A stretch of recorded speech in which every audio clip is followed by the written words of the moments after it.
chagu chut lum ko kamal we ko kamal telonga chagu jojal garamam mam telkunga telpiu belto chadak pa kon ramamane biya kamal ka Noor Online TV ke jan gwasame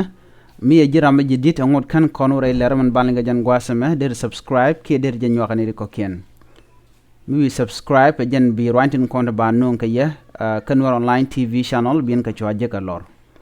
awraja balinga jan gwasame chalar sha korin ke mukta pola pagn ka nyirol sha woch ka sha gwal de moch karamadon jaraja dan ban ko en ka jan gwasame ne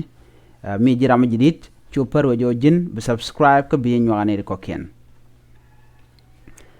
chala do ka shanka dioka paywel ron kina daru jandaro diok karawlani ci muktabin ke muktab pola point mi dit ke muktabin dini jarewi ka jonglay charamin ke muktab pola point ka nyirol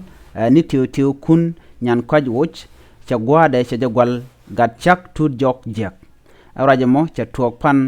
ke gwir ke karaj mi chalat rey rek ke rey wuch bor ka chala do chara mo chaje wuch ka cha gwade chaje kamrada dien cha rajo mo chaje kwingpin ko bajiling ne dial rajo mo cha to ka chala do kwai kamandanan to ga keje do badanan woj ke wude shal ke tiu man wojo gosde keje riengu chala do ke ngumi she dur rey kuma ka ke gwada danan rojitin chala do kana kon ngach teram ngin mandana woj keje dumno si rajo mo cha to ngan yal ko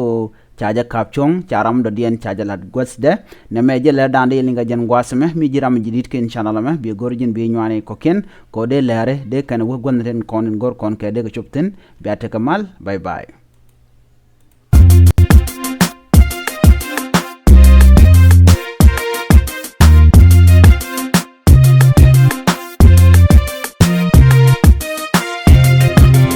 we chagu chut lum ko kamal we ko kamal